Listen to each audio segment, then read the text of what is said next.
श्रद्धांजलि कि ऐसे राइटर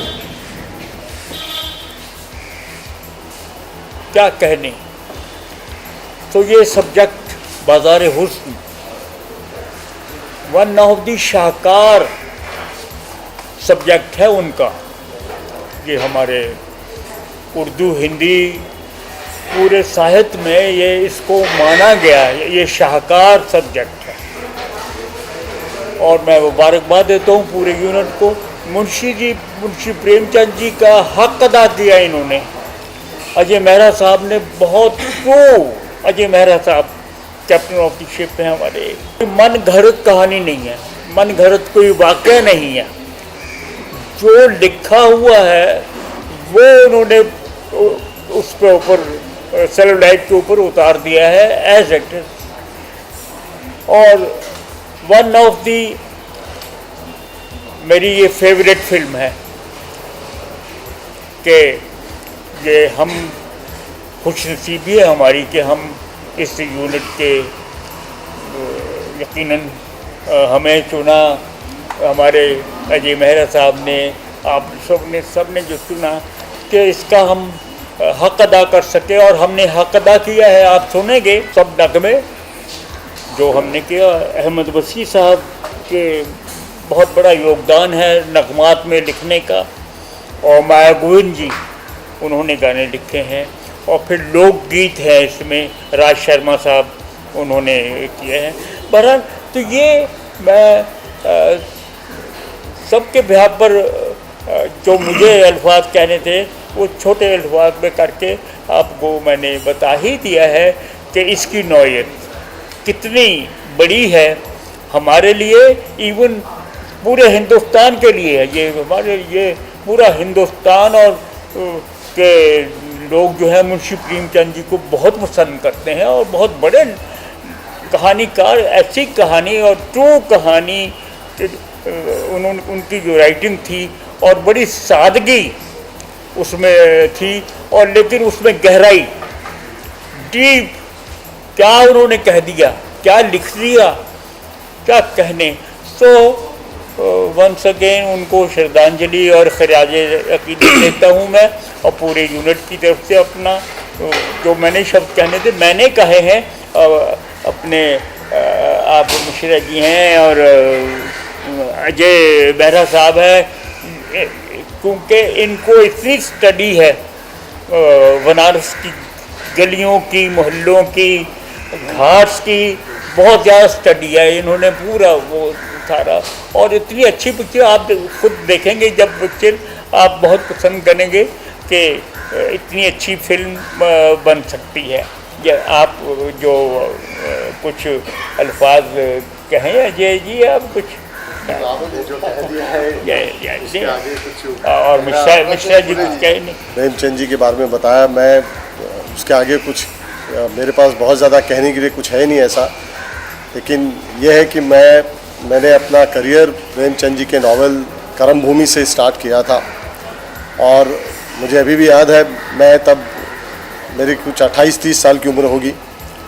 तो बहुत कम उम्र में प्रेमचंद जी जैसे फेमस राइटर के साथ इंसाफ करना बहुत मुश्किल काम था।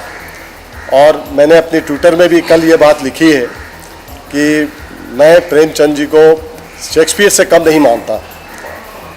आई consider him the Shakespeare of India, and because he is given so much to our Hindi literature.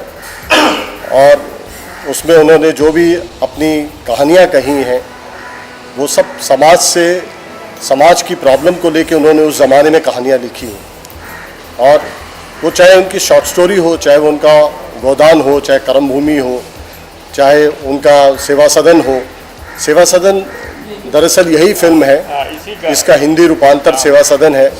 Originally ये बाज़ार हुस्न के नाम से लिखा गया था, पहले उर्दू में लिखा गया था, फिर बाद में इसको हिंदी में ट्रांसलेट करके सही बनाया गया है। और मैंने ये फिल्म जब बनाने के लिए सोचा तो सबसे पहले मेरे दिमाग में इस म्यूज़िक के बारे में आया, तो मैंने सिवाय खयाम साहब के और कोई मेरे दिमाग में आया ही नहीं। तो खयाम साहब यशपाल जी, ओमपुरी और राजीव वर्मा, ये सारे राजेंद्र किनागी जो इसके बहुत बड़े सिनेमेटोग्राफर हैं, उनको काफ़ी नेशनल अवार्ड भी मिले हैं, खयाम साहब को भी मिले हैं। तो बड़े लोगों ने इसमें काम किया है और हम चाहेंगे कि ये फिल्म आप देखें और ख़ुद बताएं कि हमने कितना इनके साथ इंसाफ किया है। बस यही कहना चाहूँगा मैं। यशपाल जी हैं, यशपाल जी कुछ।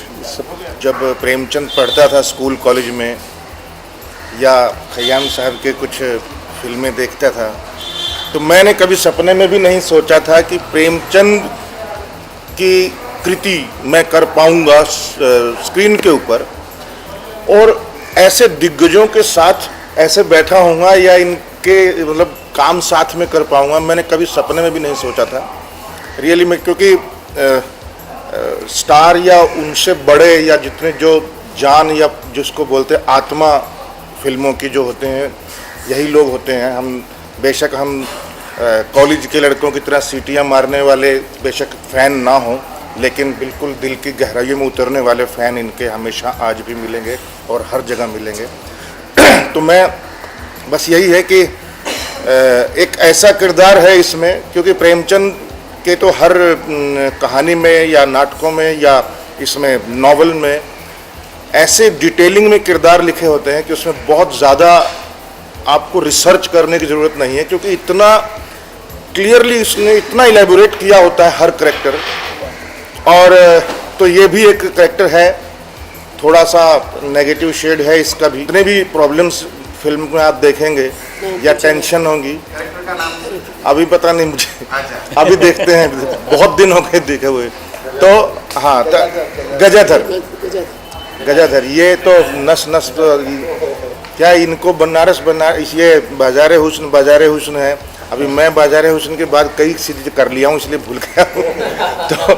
तो फिल्म देखते हैं, मेरे ख्याल उसमें ज़्यादा मज़ा है और काफ़ी सारी चीज़ें फिल्म अपने आप बोल देगी, क्योंकि जिस तरीके की उसको बनारस में ही जाके किया जा सकता था और जो उन्होंने किया बिल्कुल ऑथेंटिक लग रहा है सब कुछ। बनारस में ही हुई है मेरे ख्याल से 90%। जो टेक्निकली लेनी चाहिए, सिनेमेटिकल लिबर्टी दो तरीके की होती है। मैं चूँकि थोड़े पुराने स्कूल का स्टूडेंट हूँ और फिल्म के ग्रामर को बहुत अच्छी तरह समझता हूँ, तो सिनेमेटिकल लिबर्टी मुझे ऐसा लगता है कि दो तरीके की होती है। एक होती है कि आप स्क्रिप्ट लेवल पे कितनी सिनेमेटिकल लिबर्टी ले रहे हैं, और दूसरी होती है कि आप टेक्निकल लेवल पे आप कितनी सिनेमेटिकल लिबर्टी लेके आप फिल्म को आप ट्रीटमेंट दे रहे हैं। तो इसमें हमने स्क्रिप्ट लेवल पे कुछ भी कॉम्प्रोमाइज़ नहीं किया है। जहाँ तक हमने कोशिश की है कि नॉवल की जो आत्मा है, नॉवल का जो जिस्म है, उसको बरकरार पूरा मेंटेन किया जाए, उसकी आत्मा को जीवित रखा जाए। तो वो हमने पूरे उसको थ्रू आउट हमने उसके कैरेक्टर्स को सबको मेंटेन रखा है। कहानी में चूँकि कहानी अगर आप देखेंगे इसमें, तो ये है तो एक दहेज की कहानी।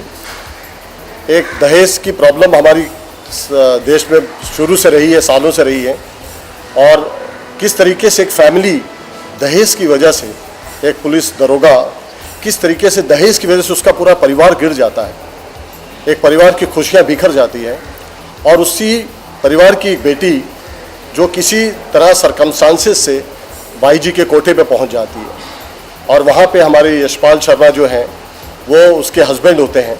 और एक मैं ज़रूर बात कहूँगा कि मुंशी प्रेमचंद जी के और शरद चंद्र जी के नावल में कभी कोई नेगेटिव कैरेक्टर नहीं होता, कभी भी नहीं होता। आप उठा के कोई नावल पढ़ लीजिए, कोई कहानी पढ़ लीजिए, आपको कभी, ये बड़े राइटर्स की खासियत थी कि इनके नेगेटिव कैरेक्टर नहीं होते थे, इनके हालात नेगेटिव होते, वो बन जाते थे।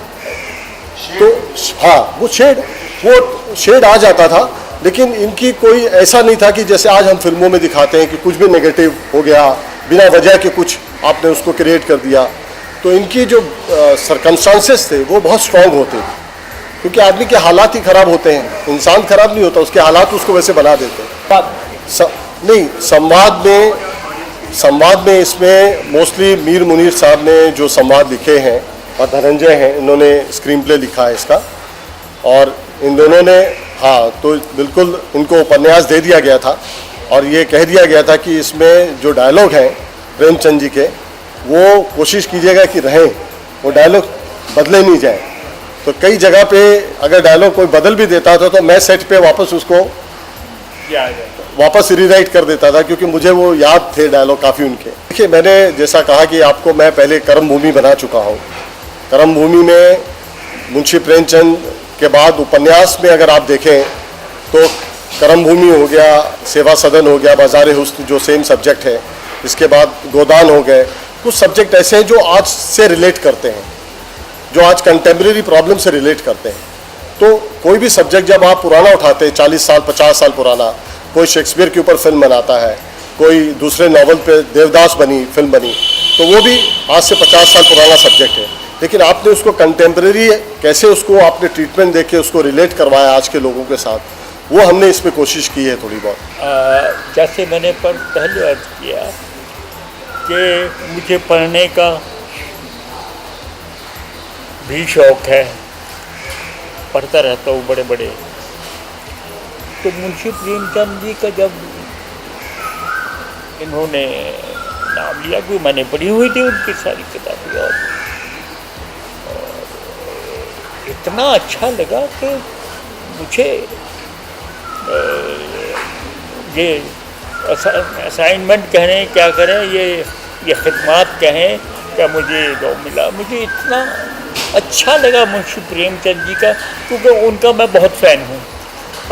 आप लोगों को याद होगा मुंशी प्रेमचंद जी मुंबई में रहे कितने साल, मुंबई में रहे हैं, पता है आपको? बिल्कुल, हाँ, मुंबई में रहे हैं। हमारे परेल और लाल बाग के एरिया में वो रहे हैं।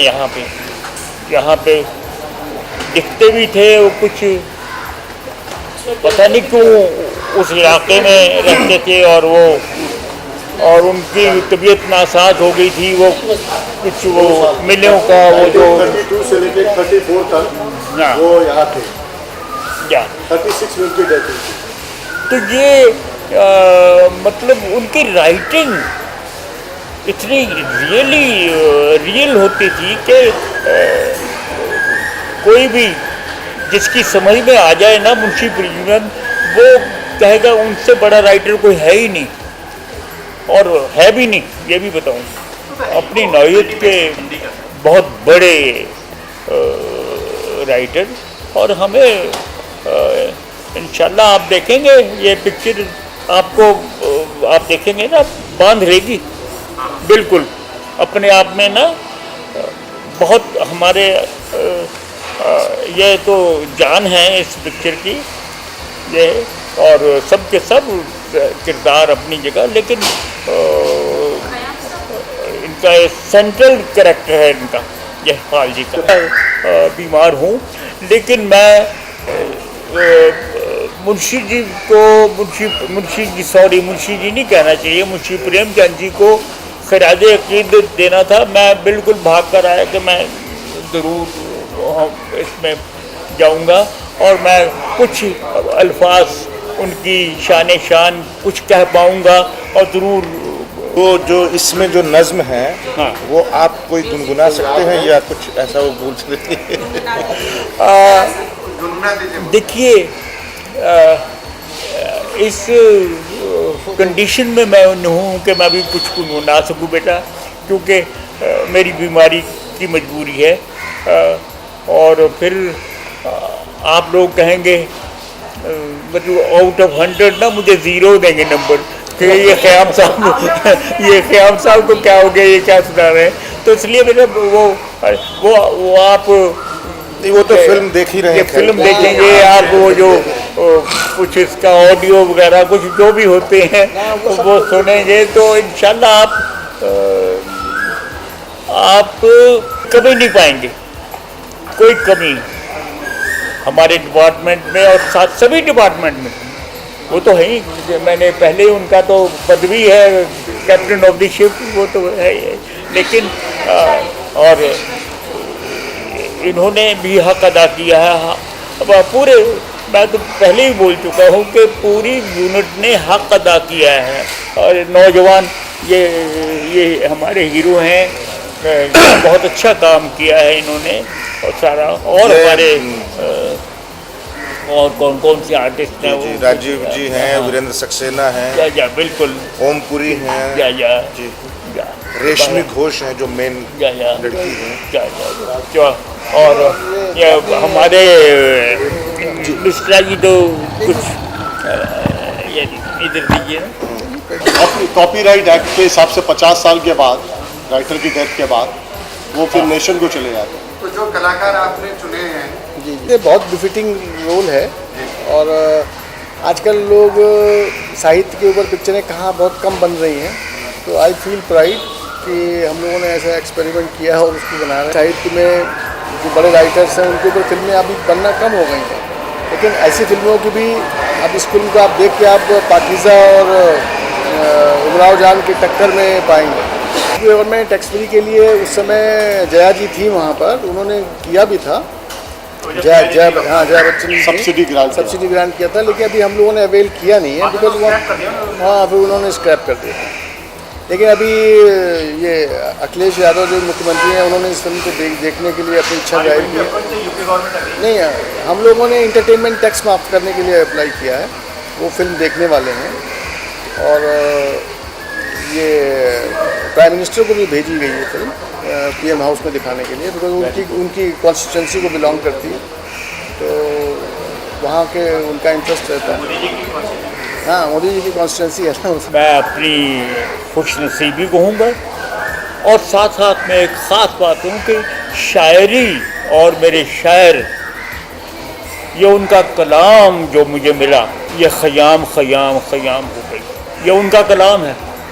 देखिए ख़याम अपनी जगह, अल्लाह ईश्वर ने जो बनाया है, इंसान क्या है वो ठीक है, इंसान सिंसियर हो, अपना काम करे, वो ओके।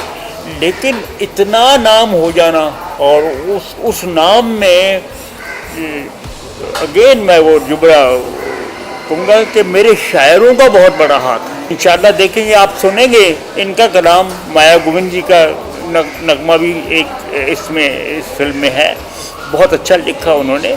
और इन्होंने जो कलाम लिखा देखेंगे आप कि क्या लिख दिया इन्होंने, और हक अदा कर दिया मुंशी प्रेमचंद जी का और उनकी कहानी का। और अच्छे शायरों का चुनाव, अच्छे शायरों के साथ सोबत में, बड़े बड़े शायरों के, साहिर साहब यानी देखिए सबसे पहले जो आपने मेरा नगमा सुना होगा, देखिए दो बोल सुना दूँ आप लोग, ये सुनिए बेटा, बिटिया लोग भी हैं कहीं, ये बैठे आप आइए।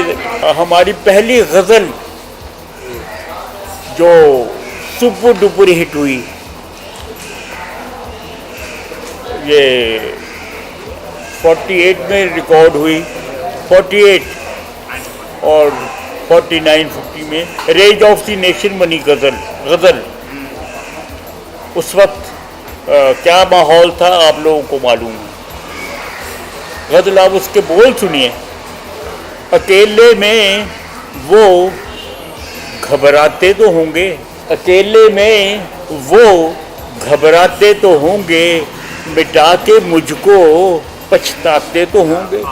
क्या बात, मिटा के मुझको पछताते तो होंगे। आगे सुनिए, हमारी याद आ जाती तो हो, हमारी याद आ जाती तो होगी, अचानक वो तड़प जाते तो होंगे। तो ये पहली गज़ल मेरी ऐसी हिट हुई, तो आपने जो जिक्र किया ना बड़े बड़े शायर, आप यकीन करेंगे बड़े बड़े शायर मुझे चाहने लगे, सारे के सारे। मजरूर सुल्तानपुरी साहब, अली सरदार जाफरी साहब, कैफी आज़मी साहब और जानिसार अख्तर साहब और साहिल लुधियानवी साहब। तो ये उस वक्त का मैं जिक्र कर रहा हूँ, तो उन्होंने मतलब हर एक ने मुझे लब्बैक कहा और कहा कि इकट्ठे काम करेंगे। तो ये और फिर मेरी खुशनसीबी के बड़े बड़े अदीमों का साथ रहा मैं, उनके साथ उनकी सोहबत में रहा। जिसमें कृष्णचंद्र जी हैं, राजेंद्र सिंह बेदी साहब हैं और ख्वाजा अहमद अब्बास साहब।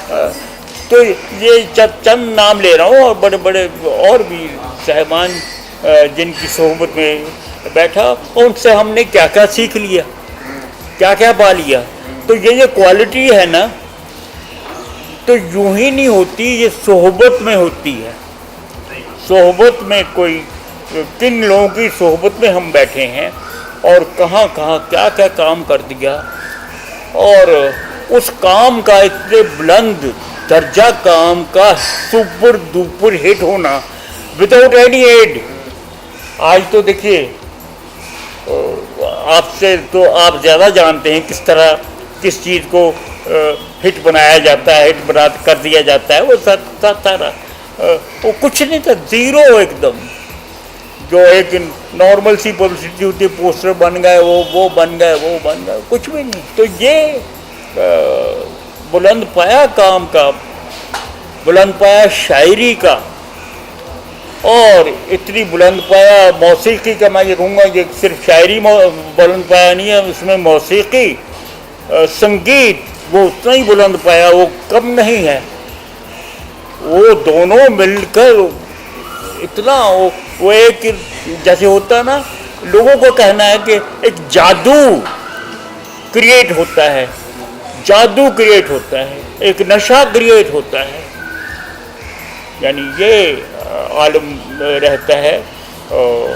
और अगेन मैं उस बात पे आ जाता हूँ कि यह अच्छी शायरी जो मिली, अच्छे दोस्त मिले, अच्छे मेहरबान मिले, मोहसिन मिले, मगर थी वो गज़ल, पहली गज़ल।